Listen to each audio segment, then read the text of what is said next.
Good morning, everyone. I'm speaking with you from the Spanish and Portuguese Velho cemetery, which is the old cemetery of the Spanish and Portuguese Jews here in London.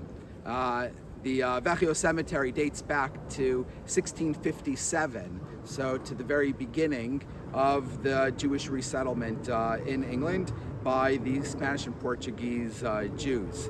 I'm here today because we're marking the Nachala, the anniversary of the passing of Haham Raphael Meldola, who served as Haham of the Spanish and Portuguese community in London from 1805 until his passing in 1828.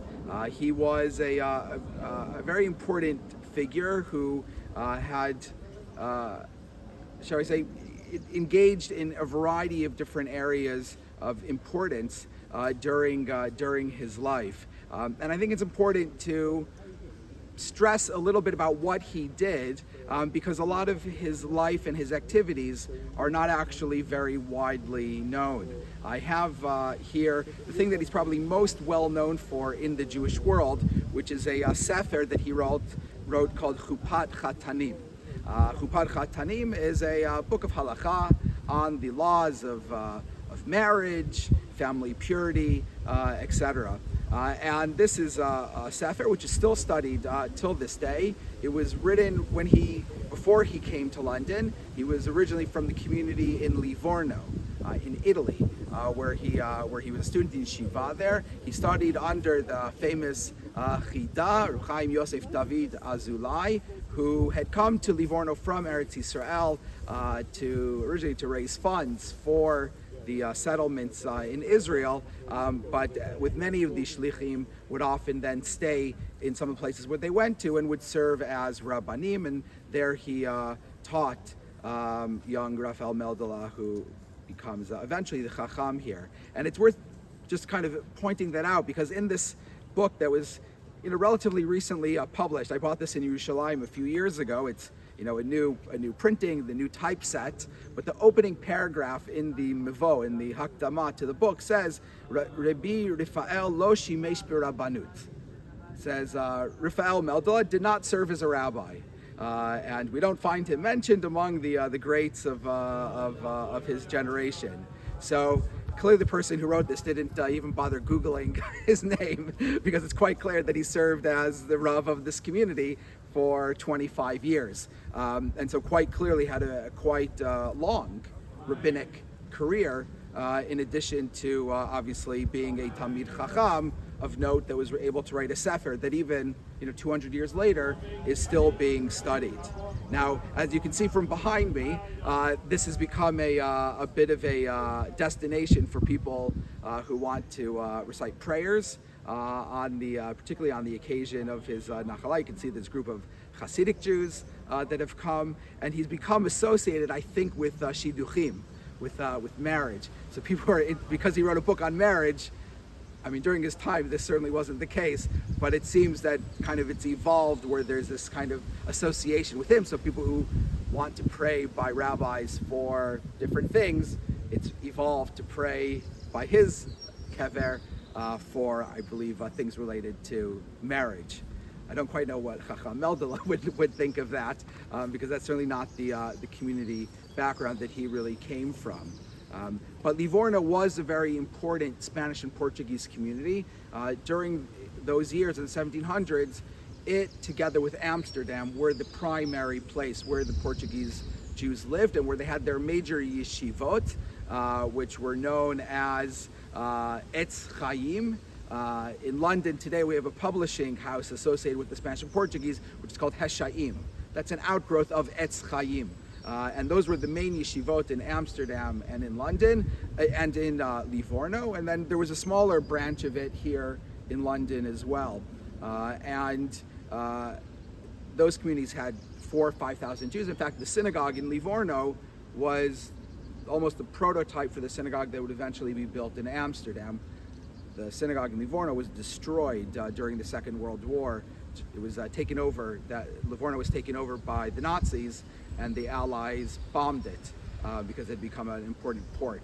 And unfortunately, the synagogue was completely destroyed in the bombing. But it predates the Amsterdam one. In fact, the Amsterdam community modeled itself on the community in Livorno, and then ultimately London modeled itself on Amsterdam. But many of the Chachamim in London came from Livorno. So in the early 1700s, Chacham Nieto, David Nieto, he came from Livorno. Maybe originally from Venice, but he came from Livorno. Obviously, Chacham Meldola came from Livorno, and then we know that even Chacham Artom, who served in the late 1800s, also came from Italy. I think he'd been in Pisa before coming here. So this community has a very strong historic connection, not only with Amsterdam, but with Livorno, with the Italian Jewish community. And we can think of lots of famous names in the community associated with them. The most famous, of course, being Montefiore, but also the Disraeli family as well. All kind of come from Italy and then come to London and are part of the Spanish and Portuguese community. Now, Chacham Meldola, as I mentioned, was involved in a number of different matters here in London. Probably the most, perhaps significant and lasting contribution that he made to contemporary Anglo Jewry was the creation of the Board of Shechita.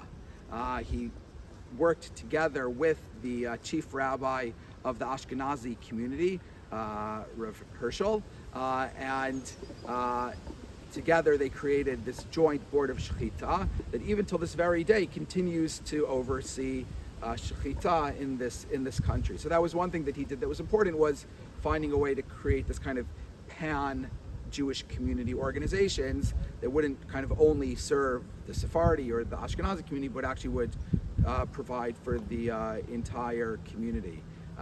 He also was involved with defending Judaism against attacks. During his years was the beginning of evangelical missionary activity in this country, and particularly there was a Ashkenazi Jew, a fellow by the name of Frey, who had perhaps Fry is the word, I don't know, but he had became an apostate. He converted out and then was active in creating a society that would try to convert Jews. And Chacham Meldola wrote responses to some of his early writings, and we know that the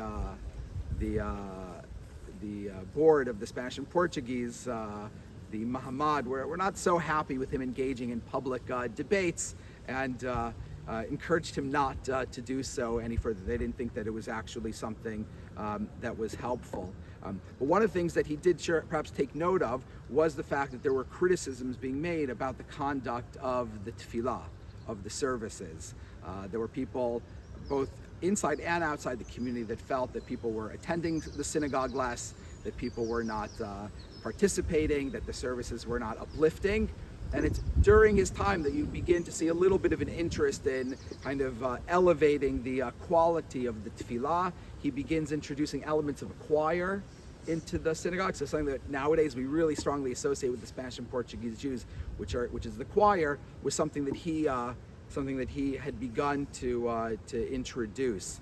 And in these respects, these are kind of some of these broader things people don't think of with him, but he was a contemporary Jew. I think we often think of rabbis, from that time, that they would have had, long beards and so on. But actually, if you look at the paintings of him, he was clean shaven. He obviously had the robes, the canonicals with the Geneva bands, which is kind of associated with rabbis in Western Europe, and even till this day at Bevis Marks, right? That's the way that the minister or the rabbi dresses.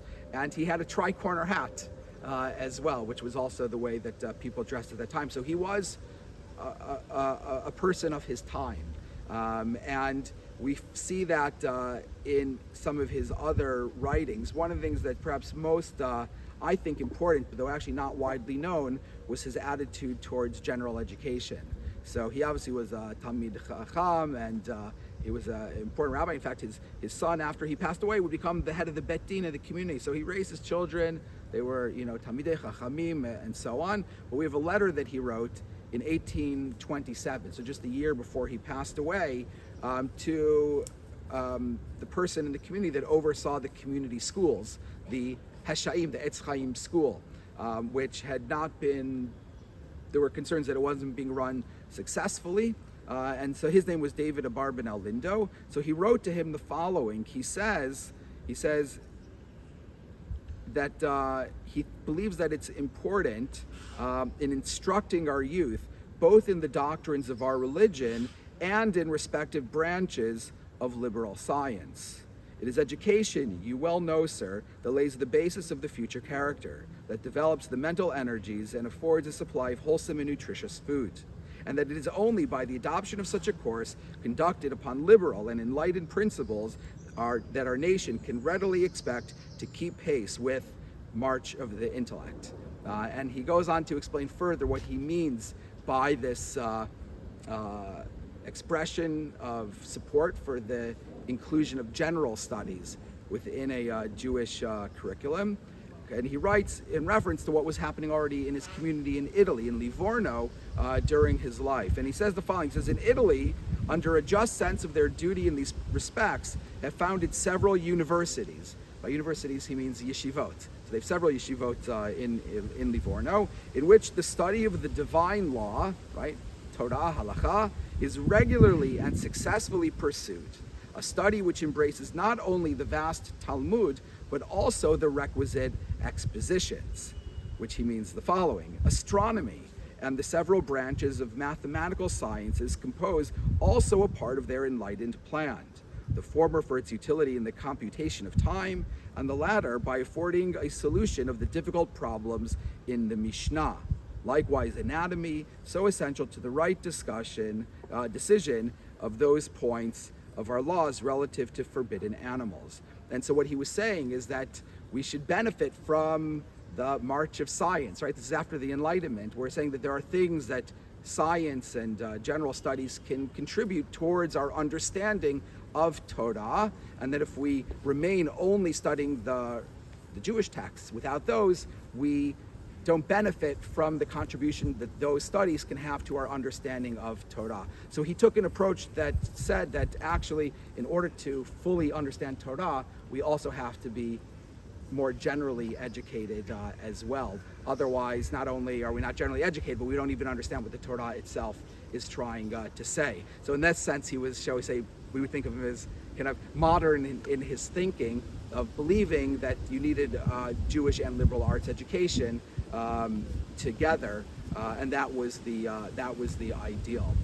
And so Haham Meldola, in many of these ways, is really an important kind of figure for what we associate, I think, with the Spanish and Portuguese Jews, with the Sephardi community that is not isolationist, but is a community that really embraced the world in which we live, while of course also adhering to the Torah. One great example of his kind of the extent to which he's really part of the Spanish and Portuguese community is a line in Kupat Katanim. He writes in here that when you sign the ketubah, so we know that the edim, the witnesses, sign the ketubah, he says, and then the way he describes it is first you have the chatan sign, and then you have the witnesses sign. So most people read this and they've never seen anything like that, because in most Jewish communities, the groom doesn't sign the ketubah. Just the witnesses sign that the groom has agreed to the regulations of the ketubah.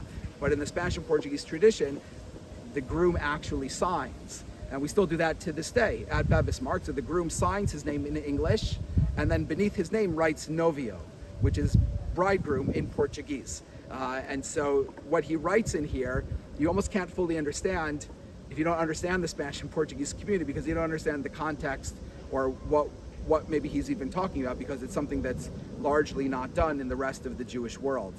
And I'll kind of maybe end with this, one of the most celebrated episodes in his life was a controversy over the pronunciation of Hebrew. So this is a great kind of Spanish and Portuguese story. There was it was a practice, and it still is a practice, that the rabbi gets called up for the Az Yashir. And that will happen on the 7th day of Pesach, and that the rabbi will read that portion. So he always read it. One year, towards the end of his life, he wasn't well, and the chazan of the community was invited to read the portion. When he got to the words "Velo matz'u mayim," he read it "Velo matz'u mayim." not matzeu. He did a shvanach, not a shivana. This brought about a huge controversy about the correct pronunciation of the word matzeu. The Chazan, who had come from Amsterdam, said that is how they read it in Amsterdam. Haham Melda said, well, that's not how they do it in Livorno, and I can't imagine for a moment that that's how they do it in Amsterdam either. So he wrote a letter to the Chachamim in Amsterdam and said, pray tell, how do you read this word in Amsterdam? And they said, you are quite correct, it is matzeu. Because it follows a tenua gidola, and as a result it's a shivana, not a shivanach, and the correct pronunciation is matzeu. The controversy continued actually for a couple of years, but without getting onto it, you can see that he was also, very careful with the pronunciation of Hebrew, as is the practice within our community. And so in its totality, you can see he was involved in lots of different elements of the community, from, protecting Jewish beliefs from accusations of those who outside of the community. He tried to enhance the quality of the tefillah. He worked to teach Torah. He worked to expand the curriculum of a Jewish education, and really was involved in a variety of matters. Perhaps most importantly, the organized practice of a body to oversee the shechita in this country, to ensure that there would be a regular production of reliably kosher food for the community. And so he was a great example of what I think we see of as kind of the ideal Spanish and Portuguese way, someone who was deeply rooted in Torah, but also quite open to the world around him, and tried to take the best of both of those communities in creating the ideal way of Jewish life. And so it's a great honor to be able to speak about him on his Nachala. I'm now going to make my way over to his burial, where I'll recite the Hashkabah, which is the Spanish and Portuguese memorial prayer, and we'll conclude over there. Thank you.